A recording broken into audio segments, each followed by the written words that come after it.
We want to make those public spaces turn into public places where people actually sit down, relax, feel secure, feel happy with their family.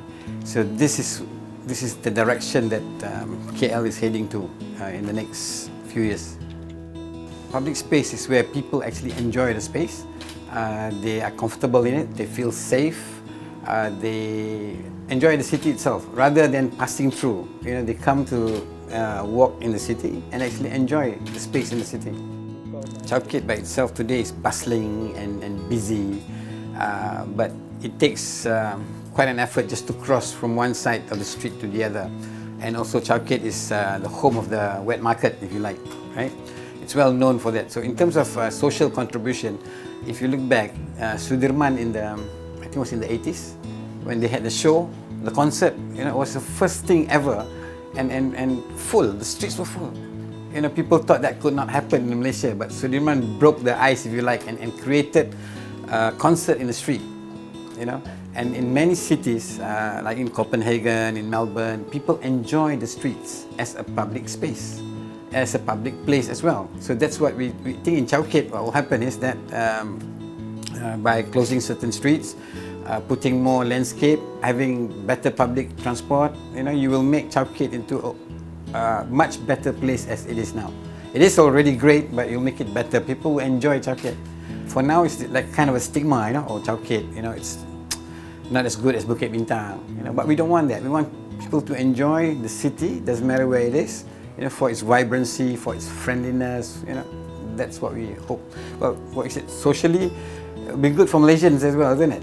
I mean, Bukit Bintang has a tendency to have more foreigners, but Chowkit has always been Malaysian. It has that Malaysian image kind of thing. So why don't we make Malaysians enjoy our own streets better? So that's, I think, is one of the possible main contribution. Yeah. For Malaysians, the complaint has always been that we are hot. Malaysia is hot, the weather is hot, and then therefore we can't enjoy the streets. But if we landscape it properly, plus landscape does not only mean plant trees, we can also create covered walkways, but not simply do it. This is through cantilevered, so that there's no pillars, nice spaces, nice open spaces for people to walk. So you protect people from the two main elements in our weather, which is the heat and the rain. So when that happens, the shaded trees will provide that. So of course, landscaping the environment involves softscape, hardscape, even maybe a repaint of the buildings, making the areas more walkable, especially for the handicapped. Over the years, the public transport system in KL in particular has improved. Right? KL has developed with suburbs around the city centre, PJ, Bangsa, a bit off is maybe Shah Alam, Setia Wangsa. So now all these areas outside the city centre has transport that goes into the city centre. But within the city centre itself, we need an efficient public transport.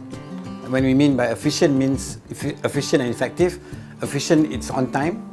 Effective in carrying a lot of people, making it comfortable. So the tram would be, I would say, the last link of a complete system. So if we can have the tram within the city centre, people will be able to move within the city centre better. We want people to walk, and the tram assists people in walking. See, unlike the monorail is not at grade.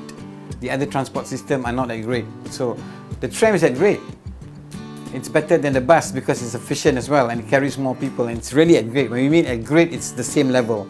It does not take a lot of effort for you to go onto the tram and off from the tram, and it can also be designed to meet the needs of people on wheelchairs, mothers with babies.